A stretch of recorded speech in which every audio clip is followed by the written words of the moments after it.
Hello everyone, welcome back to the channel. आज की इस वीडियो में बात करेंगे वे बच्चे भी जो कोचिंग नहीं ले पा रहे हैं, जो ट्यूशन नहीं ले रहे हैं या बोलते कि भी हम अफोर्ड नहीं कर सकते, तो क्या विदाउट एनी कोचिंग और ट्यूशन भी हम एक अच्छा स्कोर 90 प्लस स्कोर या फिर ये कहे कि भी हम टॉप कर सकते हैं। तो भी इस क्वेश्चन का आंसर है बिल्कुल हाँ। आप बिना कोचिंग के भी, बिना ट्यूशन के भी एक अच्छा स्कोर, सेल्फ स्टडी करके भी एक अच्छा स्कोर है वो लेके आ सकते हो। बस यहाँ पे आपको क्या करना है, मेंटली स्ट्रॉन्ग होना है और जो आपका गोल है, जो आपका टारगेट है, जो आपने डिसाइड किया है कि भी मुझे 95% स्कोर करना है, 90 प्लस स्कोर करना है, तो भी उस टारगेट पर आपको फोकस करना है। तो बिल्कुल एक फोकस्ड वे में स्टडी करके, सेल्फ स्टडी करके भी आप एक अच्छा स्कोर लेके आ सकते हो। देखिए यहाँ पे अगर मैं अपनी जर्नी के बारे में आपको बताऊं तो मैंने आज तक भाई 11th है, 12th है या फिर आगे ग्रेजुएशन किया, बीकॉम ऑनर्स मैंने किया, फिर आगे एमकॉम किया, फिर आगे मैंने कॉम्पिटिटिव एग्जाम है उनको भी क्वालिफाई किया है। जैसे कि आपका नेट है, नेशनल एलिजिबिलिटी टेस्ट, जो कि असिस्टेंट प्रोफेसर के लिए है। इसी के साथ ही है आपका स्टेट लेवल का test, Haryana teacher eligibility test, जिसको कि एचटेट बोलते हैं। तो मैंने कॉम्पिटिटिव एग्जाम है उनको भी क्वालिफाई किया है। और मैं आपको बता दूं, आज तक मैंने कोई भी किसी भी तरह की कोचिंग या फिर ट्यूशन है वो मैंने नहीं लिया। बिना किसी कोचिंग ट्यूशन के ही मैंने 12th में अच्छा स्कोर किया। मैं अपनी क्लास की टॉपर रही हूँ, ठीक है। इसी के साथ ही अब मैंने फिर आगे, जैसे कि मैंने आपको बताया, जो नेट है, नेट तो अपने आप में अगर एजुकेशन लेवल की बात करते हैं, टीचिंग लाइन में बात करते हैं, तो सबसे बड़ा एग्जाम है। तो वो भी मैंने बिना किसी कोचिंग के ही अपने आप से सेल्फ स्टडी करके मैंने क्या उसको क्वालिफाई किया है। और इसी के साथ ही जो एचटेट है उसको भी बिल्कुल फर्स्ट टाइम में ही मैंने क्वालिफाई किया है। तो देखिए यहाँ पे किसी भी कोचिंग का, ट्यूशन का कोई भी इन्वॉल्वमेंट नहीं था। सिर्फ मैंने अपने जो भी मेरे पास बुक्स थी, ठीक है। तो कंपटीशन लेवल पे तो बाद में जाएंगे, अभी तो हम बोर्ड एग्जाम की बात कर रहे हैं। तो मेरे कहने का मतलब क्या है, ये सब बातें मैं आप लोगों को क्यों बता रही हूँ कि भी जब हम एक कॉम्पिटेटिव एग्जाम की तैयारी भी हम बिना कोचिंग के, ट्यूशन के कर सकते हैं, तो भाई 12th तो आप देख सकते हो। फिर जो कॉम्पिटेटिव एग्जाम है उनके सामने 12th का क्या लेवल है, बोर्ड एग्जाम का क्या लेवल है। तो भाई वे बच्चे हैं ना, वे बिल्कुल निराश न हो जो जिसके पास भी फाइनेंशियली जो स्ट्रॉन्ग नहीं है, पैसे की कमी है एक तरह से, जो बोलते हैं कि भी हम ट्यूशन नहीं ले सकते, कोचिंग नहीं ले सकते, लेकिन वे एक अच्छा स्कोर लाना चाहते हैं, टॉपर में बनना चाहते हैं। तो भी मैं वही उनको बोलना चाहती हूँ कि भी आप कर सकते हो, कर सकते हो, कर सकते हो और आप करके दिखाओगे। तो सबसे पहले तो आपको यही पॉजिटिविटी अपने अंदर लेके आनी है, अपने आप से यही बोलना है कि हाँ मैं सेल्फ स्टडी करके ही एक अच्छा स्कोर है वो लेकर आऊँगा, ठीक है। तो बस आपको किन किन बातों का ध्यान रखना है। अगर आप जैसे स्कूल में हो तो आपका जिस भी टीचर को आप फॉलो कर रहे हो, स्कूल में फॉलो कर रहे हो या फिर यूट्यूब पे तो आप भी फॉलो कर ही सकते हो। तो भाई आप एक टीचर को फॉलो कीजिए, एक बुक है उसको फॉलो कीजिए। 10 बुक पढ़ने की बजाय एक बुक को आप 10 बार है उसकी रीडिंग लीजिए आप। ये नहीं है कि भाई इधर से ये बुक उठा ली, इधर से उठा ली, बस मटेरियल है उसको इकट्ठा करने में लगे हो, फिर ऐसा आप कुछ नहीं कर पाओगे।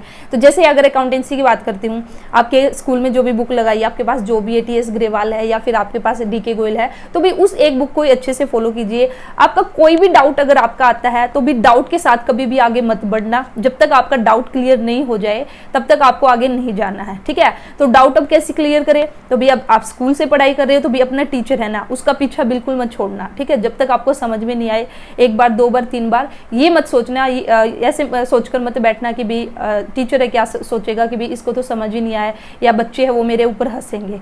कोई कुछ नहीं सोचता, और अगर सोचता है तो भी सोचने दो, ठीक है। आपका काम है, अगर आपको समझ में नहीं आया तो आपका रिस्पॉन्सिबिलिटी है कि भी आप टीचर से पूछिए। वहीं पे टीचर की रिस्पॉन्सिबिलिटी है कि भी जब तक बच्चे को समझ में नहीं आएगा, चाहे बच्चा 10 बार ही क्यों ना पूछ ले, तो भी उसको बताना पड़ेगा। तो बिल्कुल भी आप ये ना सोचे कि भी टीचर है क्या सोचेगा। टीचर कभी भी ऐसा नहीं सोचता। टीचर भी ये सोचता है कि भाई हाँ मेरे बच्चे हैं जो वे एक अच्छा स्कोर लेके आए, ठीक है। इसी के साथ ही अगर उनका डाउट है तो भाई उन बच्चों का डाउट है वो क्लियर हो। और एक बार आप पूछ के देख लेना, अगर आप अपने डाउट पूछना स्टार्ट करोगे ना तो टीचर खुद ही आप पे टेंशन देना स्टार्ट कर देगा, और वो खुद ही आगे तभी बढ़ेगा जब आपको क्लियर होगा, ठीक है। तो जैसे मैं अपनी बात बताऊं, जैसे 12th की अगर मैं बात करती हूं तो भाई हमने कभी भी कोई कोचिंग वगैरह, ट्यूशन वगैरह वो नहीं लिया, सेल्फ स्टडी हमने की। बट हमारा यही था, देखिए आप लोगों के पास तो आज बहुत सारे ऑप्शन है, ठीक है। जैसे यूट्यूब है आप लोगों के पास, गूगल पे भी आप सर्च कर सकते हो। भी मेरे टाइम में तो ये भी नहीं था, यूट्यूब वगैरह कुछ नहीं था। तो हम तो ऐसे कहीं पे फोन वगैरह ही नहीं था हमारे पास, स्मार्टफोन ही नहीं था, ठीक है। और उस टाइम तो यूट्यूब भी नहीं था, ठीक है। गूगल वगैरह हो सकता है बट हमारे पास ऐसा कुछ नहीं था। तो देखिए हम क्या करते थे, अगर हमें कोई भी डाउट आया, अब हम किससे पूछे, अब हमारा तो ये भी नहीं है कि भी हम कोचिंग पे जाके पूछ लेंगे या फिर जो ट्यूशन टीचर है उससे पूछ लेंगे। अब बताइए हमने किससे पूछा, तो हम अपने टीचर को, मैं अगर अपनी बात करती हूँ तो भी मैं कभी भी डाउट के साथ आगे नहीं बढ़ी। क्लास में अगर टीचर टॉपिक करा रहा, अगर वहीं पे मेरे को डाउट आ गया तो मैं तुरंत वहीं पे खड़े होकर पूछ लेती थी कि सर पहले ये बताइए, मेरे को समझ में नहीं आया। ठीक है, इनकेस ऐसा है कि भी क्लास में नहीं पूछ पाई या उस टाइम लगा कि भी समझ में आ गया, लेकिन जब अपने हाथ से क्वेश्चन करके देखे तो तब समझ में नहीं आया, तो जैसे ही मैं स्कूल में जाती थी नेक्स्ट डे, तो न्यू टॉपिक स्टार्ट होने से पहले ही मैं टीचर को बोलती थी कि सर ऐसे ऐसे मेरे को ये डाउट है जो कल आपने कराया था और मेरे को ये समझ में नहीं आया, पहले मेरे को ये बताइए। हाँ, लेकिन मैंने किस तरह से भी सेल्फ स्टडी करके भी मैंने किस तरह से एक अच्छा स्कोर लेके आया, अपनी क्लास में टॉप किया, अपने ब्लॉक में टॉप किया। तो भाई वो मेरी स्ट्रेटजी यही थी कि एक तो मैं डेली बेस पे काम करती थी, कभी भी मैं ऐसे पेंडिंग नहीं छोड़ती थी कि भी आज का काम छोड़ दिया कि कल करूंगी। ठीक है, और स्पेसिफिक अगर मैं बात करती हूँ अकाउंटेंसी की और मैथ्स की, मेरे पास 12th में मैथमेटिक्स था और अकाउंटेंसी था। तो अब आप देख सकते हो भी इन दोनों सब्जेक्ट्स को तो टाइम चाहिए, और सब्जेक्ट तो फिर भी चल जाएंगे। ठीक है, तो मैं डेली अपना अकाउंटेंसी और मैथमेटिक्स की क्वेश्चन है ना डेली मैं करती थी। डेली जो भी टॉपिक स्कूल के अंदर हुआ उसको मुझे करना ही करना होता था, चाहे मैं कैसे ही करूं। ठीक है, उसको घर पे आके अपनी फिर जो नोटबुक है उसमें जो भी जैसे भी आप सभी बच्चे करते हो तो उसको अच्छे से नोट करना, उसके बाद उसको रिवाइज करना, और देन अगर कोई मेरे को लगता है कहीं पे डाउट है तो फिर उस डाउट को नोट डाउन करना, या फिर ऐसे याद रख सकती तो ऐसे याद रख के नेक्स्ट डे टीचर से पूछना। तो इस तरह से मैं साथ साथ चली, टीचर के मैं साथ साथ चली, और इसी वजह से बिना किसी कोचिंग के, बिना किसी ट्यूशन के मैं अपनी अकाउंटेंसी है उसको अच्छे से कर पाई। और मैं आपको बताऊं, अकाउंटेंसी और मैथमेटिक्स मेरे फेवरेट सब्जेक्ट थे। ठीक है, दोनों ही सब्जेक्ट मेरे फेवरेट सब्जेक्ट है, अकाउंटेंसी और मैथमेटिक्स से।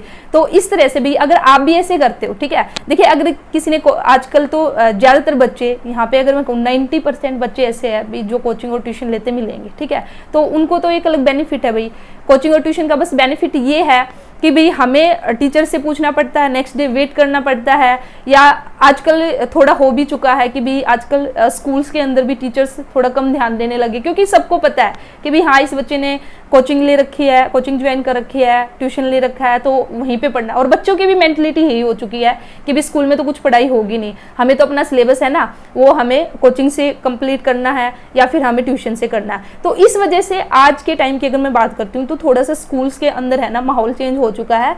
वो वाली जो हमारे टाइम पे जिस तरह से जो टीचर एक डेडिकेशन के साथ पढ़ाते थे, तो अब शायद वो डेडिकेशन देखने को नहीं मिलता।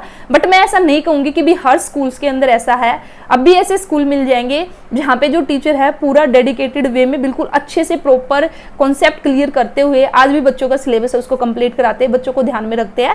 ऐसे स्कूल्स में मिलेंगे, ऐसे टीचर भी मिलेंगे, और वहीं पे ऐसे भी मिलेंगे भी जहाँ पे टीचर्स को पता है कि भी सभी बच्चों ने कोचिंग ज्वाइन कर रखी है, ये अपना सिलेबस वहाँ पे कर लेंगे, तो वे जस्ट फॉर्मेलिटी करते हैं कि भी फटाफट उनको सिलेबस कराने से मतलब है कि भी सिलेबस करा दो, बच्चों को समझ में आया नहीं आया। तो आप भी मुझे कमेंट सेक्शन में बताना भी आपका स्कूल कैसा है, आपके स्कूल में अच्छे से बच्चों को ध्यान में रखते हुए यहाँ पे सिलेबस कराया जा रहा है या फिर ऐसे जस्ट एज ए फॉर्मेलिटी की हमें सिलेबस कंप्लीट कराना है। तो आप मुझे कमेंट सेक्शन में जरूर बताना, ठीक है।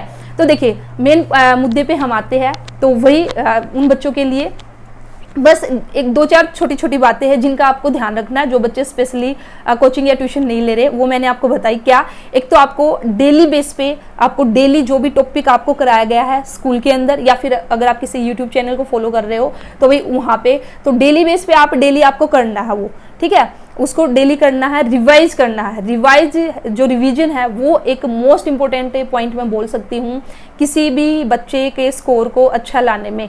कैसे आपको रिवाइज भी कैसे करना है, आप रात को सोने से पहले है ना 1 घंटा अपना रिवीजन का निकालिए कि भी आज दिन में मैंने जितना भी किया है तो भी मैं एक बार तो कम से कम जरूर नजरें निकाल लूँ कि भी हाँ आज हमने ये टॉपिक किए, ऐसे ऐसे हमने किया। तो एक बार रात को सोने से पहले आप रिवीजन है वो कीजिए।